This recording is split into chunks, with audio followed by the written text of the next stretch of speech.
Senator Booker.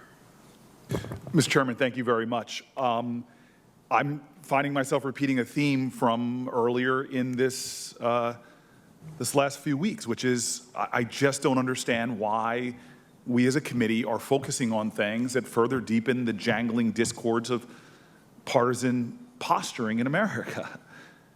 I might be missing something, but to me, we're in a pandemic like we haven't seen since 1918, an economic crisis like we haven't seen since the Great Depression, and uprisings all across America like we haven't seen since 1968.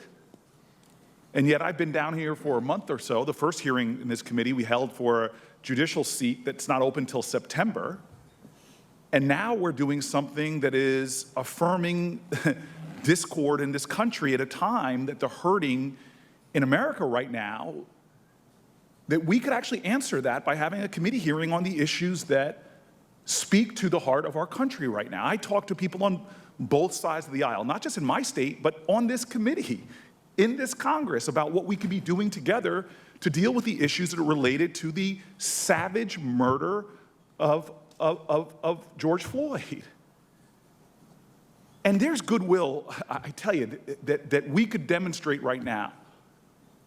I know that the chairman is going to have some committee hearings, but I just come from a school of thought that justice delayed is justice denied, and our delay in meeting the urgency of this moment is problematic. I know the goodness on the other side of the aisle. Hell, I think I'm Senator Kennedy's second favorite Cory in all the Senate. And so I'm just going to repeat for the record things that have been said.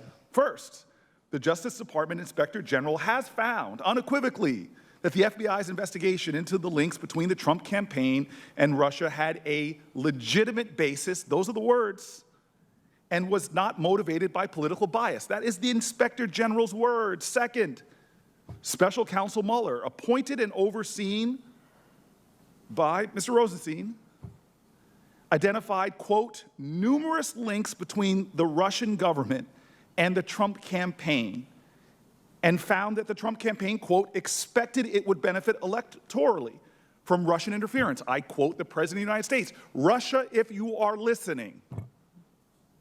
Come on. And finally, and third, Special Counsel Mueller's investigation resulted in a total of 199 counts against 37 people and entities, with 7 guilty pleas and 2 convictions at trial. There is simply no question that this investigation was justified. And there's simply no question that foreign interference was a threat to our elections in 2006 and remains one today. Are we having a hearing on how to stop the Russians from interfering in our elections, which are 150 plus days from now? No. Are we having a hearing on urgent issues dealing with this pandemic? No. Are we having a hearing on the economic devastation happening in our country? No. Are we having a hearing on the broken criminal justice system that threatens the lives of Black Americans every single day in this nation? No. We're sitting here showing the American public that we argue with each other very well at a time that Rome is burning.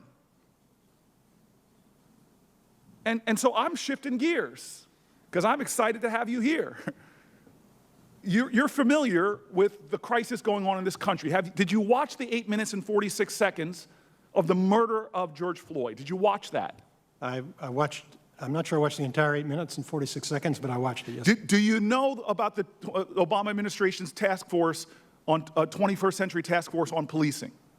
I'm familiar with it. Do you know they had Black Lives Matters people on that task force? I don't think that I knew that. The big city police chiefs.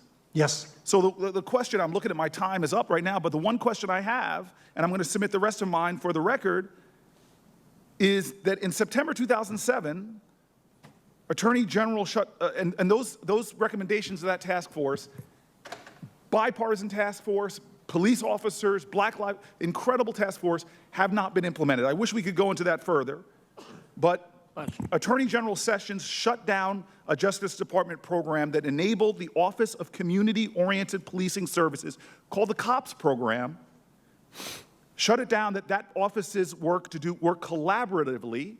I'm not talking about consent decrees. That program had a part that worked collaboratively with police departments and issue public reports on how to improve police practices. Do you think that ending that collaborative reform program made the streets of our nation safer, or are police departments better?